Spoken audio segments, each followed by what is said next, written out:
તરખડી ગામ નજીક યુવકની લાશ મળતા જાટ પરિવારમાં શોકનો માહોલ જોવા મળ્યો હતો।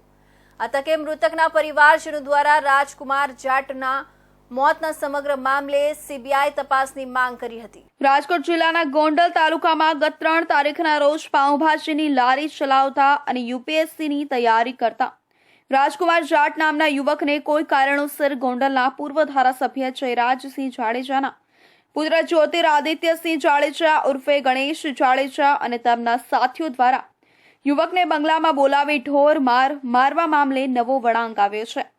યુવક 3 તારીખના સવારની સમયે ભેદી રીતે ગુમ થયો હતો, જે બાદ યુવકના પિતા દ્વારા ગોંડલના 2 ડિવિઝન પોલીસ મથકે લેખિતમાં ફરિયાદ પણ નોંધવામાં આવી હતી।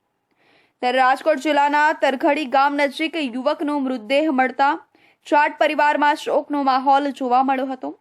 આ તકે મૃતકના પરિવારજનો દ્વારા રાજકુમાર જાટમાં મોતના સમગ્ર મામલે સીબીઆઈ તપાસની માંગ કરી હતી। ત્યારે હાલ સમગ્ર ઘટનાના સીસીટીવી પણ સામે આવ્યા છે। मेरे साथ बहुत बड़ी क्रिमिनल कॉन्स्पिरेसी हो रही है। मेरे को समझ में ही नहीं आ रहा कि अभी जो थोड़ी देर पहले मैंने बोला है सर कि ये मेरा बच्चा नहीं है, वो मैंने वो देख के मेरे को फुटेज अभी बताया था, वो फुटेज देख के मैंने बोला कि ये नहीं है, क्योंकि उसको लाल शर्ट पहनाया हुआ था। और अभी मेरे को मुर्दा घर में ले गए, वहाँ पे दिखाया तो बच्चा मेरा ही बच्चा मेरे को नजर आ रहा, लेकिन उसका एक्सीडेंट बिल्कुल नहीं है सर। मैं कह रहा हूँ बच्चे को वहाँ टोल नाके से उठा के मारा गया है, क्योंकि उसके बाद के कोई फुटेज मेरे को मिल नहीं रहे। इन्होंने वहाँ बच्चे को मारा और इन्होंने क्या किया कि दूसरा कपड़ा पहना दिया, और अभी बाद का उसका फोटो 9 दिन 8 दिन का फोटो दिखा रहे, तो मैंने दूसरे दिन का फोटो मेरे को पहले बताया, ये सोच के कह दिया कि मेरा ही बच्चा है, मेरा बच्चा नहीं है। मतलब वो फोटो पहले फुटेज देखे, फिर मैंने लाश देखी तो बेटा मेरा ही है, लेकिन मतलब उसकी हत्या हुई है, उसको मार के वहाँ डाला गया है। बस मेरी ये जांच होनी चाहिए भाई और बहनों, और कुछ नहीं शिकायत है मेरी, यही मेरे को कहना है। રાજકોટ જિલ્લા પોલીસ દ્વારા પણ યુવકને ભણતરનું પ્રેશર હોવાથી ઘરેથી ચાલ્યા ગયા હોવાની ઓફિશિયલ પ્રેસ નોટ પણ જાહેર કરી છે।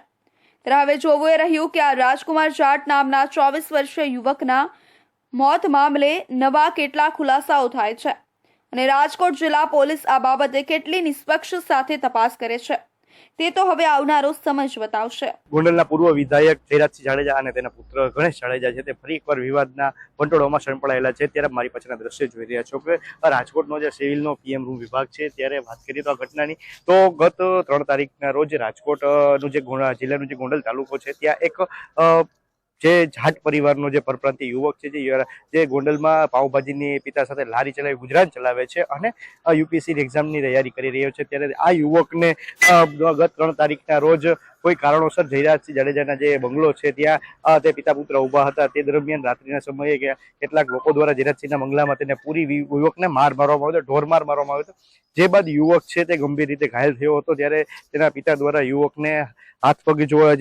જોડી હુમલાખોરો પાસેથી બચાવી અને યુવકને તેના ઘરે લઈ જવામાં આવ્યા હતા। ત્યારબાદ જે ઘટનાનો સિલસિલો છે તે શરૂ થયો હતો અને બીજે દિવસથી યુવક ભેદી રીતે ગુમશુદા થયો હતો। ત્યારે જેના પિતા દ્વારા જે ગોંડલનું 2 ડિવિઝન પોલીસ સ્ટેશન વિસ્તાર છે, ત્યાં જે અરજી કરવામાં આવી હતી અને પોલીસ આપણા ઉપર કડકમાં કડક પગલાં લેવાની માંગ કરવામાં આવી હતી। ત્યારે જે આ યુવકની 3 દિવસ પહેલા જે રાજકોટના જે તરખડી ગ્રામ્ય વિસ્તાર છે, ત્યાં તેની લાશ મળી હતી અને જે હાલ લાશ મળી છે, ત્યારે અત્યારે જે વિવાદોનો વંટોળ છે તે અહીંથી શરૂ થયો છે અને જે લાશ મળી છે યુવકની, ત્યારે એના પરિવાર એવી માંગ કરે છે કે આ બાબતે સીબીઆઈની તપાસ થવી જોઈએ।